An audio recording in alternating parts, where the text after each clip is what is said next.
Also joining us at this hour is Peter Elliott of Bloomberg News, and also of something new that just made its debut here at Bloomberg. It's called the Bloomberg Brief Reserve, Peter. Good morning. Good morning. Yes, Bloomberg Reserve is out and about, and we're super excited. Bloomberg professional subscribers can get it by going on to the Bloomberg terminal and just going to Reserve. And non-Bloomberg subscribers, anyone listening out there, just goes to Bloomberg.com/Bloomberg Briefs, and you can sign up. It's free. We're letting it out there for the general public, which is a Bloomberg first. Peter, you know I'm a fan. I get Bloomberg Briefs, and I plow my way through You it probably every day. wear Bloomberg Brief, but let's not get into that.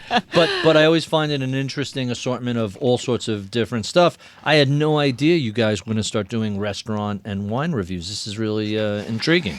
Well, it's based on Dine Go. So Dine Go has been on the Bloomberg terminal for 20 years or so. We have more restaurants and more reviews from more people, and it was time to let her out of the bag.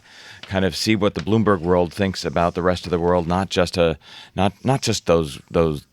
what are those people called? Zagat people. Those Rhymes people. with the cat. Gourmands, That's all I foodies. know. I like foodies. I like Bloombergers. So I just think that people in the Bloomberg universe have a very, very different take on food and a wine fine and palate. hotels and travel than any other subset of the universe. All right, And so I will go to my grave saying that. Is that a function of sophistication or having a corporate expense account? It's a function of time. Mm-hmm. It's a very good question, Barry. It's a function of our audience tends to think in terms of dollars and cents or pounds and cents, and they tend to think in terms of the 2.5 seconds in between a trade, and that's how they react to all of their food, wine, and mostly family decisions. All right, so if I pick up the Bloomberg Brief Reserve or I check it out on the Bloomberg terminal or at Bloomberg.com, Peter, what kind of information am I going to find? You are going to get, first of all, what is going on in the Bloomberg universe in terms of what are the best restaurants? You're going to find the most popular restaurants. So what's the most popular isn't necessarily what the media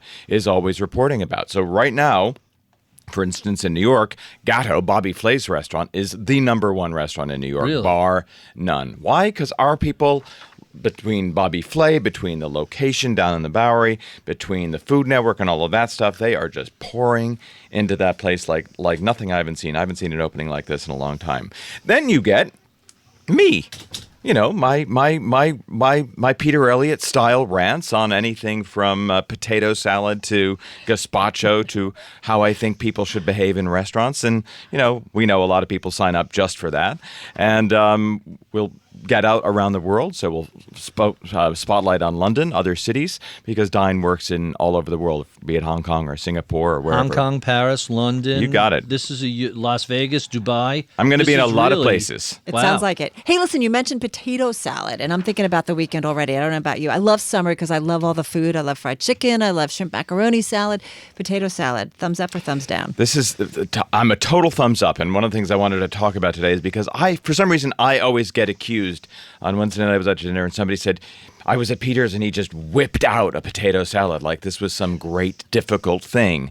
And it really isn't this great, difficult thing. You just sort of have to think about it. Or like lots of New Yorkers or Bostonians, you just go and buy it. But if you really want great potato salad, you gotta make it. You have to make it yourself. And it's not so hard to do. And one of the things is to think about it early. So it's Thursday morning. Okay, some of us are here in the office. Boiled potatoes. But right. There you go, Barry. Early morning, not when it's hot, not when your kids have come home from school, not when your wife is yelling at you, not when you're yelling at your wife. When you wake up in the morning, boil the potatoes, not too hard, get them cold. You're already 80% of the way down the path to making a great potato Or salad. yelling at your husband, because in my household, my husband does all the cooking. So There you go. He's amazing. There are different kind of potato salads, because my mom Like made war. one version. Exactly. My yeah. mother-in-law made another. I liked my mother-in-law's. My husband liked my mom's. Have you guys been following the Kickstarter campaign with potato salad? I love this. So someone is more or less a goof said, hey, I want to learn how to make potato salad. I'm looking to raise $100. They put it on Kickstarter. It's up to $60,000. As it sounds like what's happening in the Masser household here. I mean, wars have been fought over like really lesser Mayo, issues vinegar, than what do you want? mayo. Depends on where you go. I'm gonna do this just because it's Carol and I love her. Is that my family secret is to use onion juice Onion juice. Yeah, because we had somewhere down the line in my family, somebody didn't like onions in their potato salad. So my poor grandmother would scrape the juice.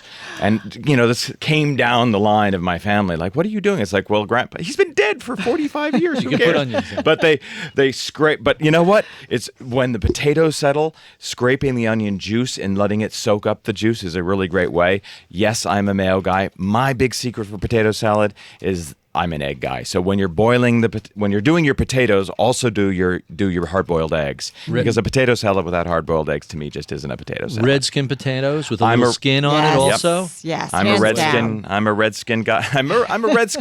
I'm a red skin potato guy. Be careful. I'm a mayo guy, but I Liberal like correctness. good mayo.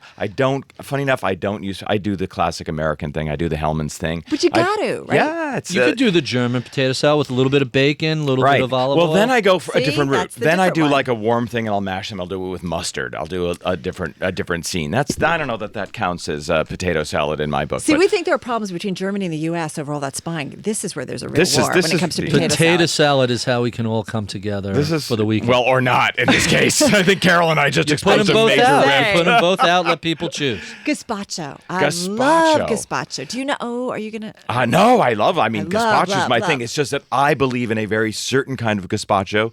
Other people make it their way, but of course, my way is the right way. The simpler, the better. Get great tomatoes. Get great olive oil. Gazpacho to me is something that you actually drink out of a teacup the first thing in the morning when it's cold and wonderful, or just with a bit of bread. When gazpacho has all that stuff in it and is served in a bowl, I just go towards the German version of potato salad, if you know what I mean. Gazpacho is one of the perfect things, and again, something if you think about Wednesday, Thursday, you have for the weekend, and then people will say, Carol, Barry, how did you just whip that out? It's something wonderful Or John, to do late my at night husband, when in it's that not instance. hot. Where's hot dogs and hamburgers on this list? I'm a hot, and then you do the hot, sweaty stuff for the the hot burgers, the hot dogs, and Maybe. the hamburgers. I think we just created a new thing. I think we got a Kickstarter campaign, hot burgers. I could see that for a change. Exactly. Peter Elliott. Thank you so much. And everybody should check out Bloomberg Brief Reserve. Lots of great information. Just kicking off this month. Peter, have a great weekend. Thanks so much. You too. We love it. Peter Elliott of Bloomberg News.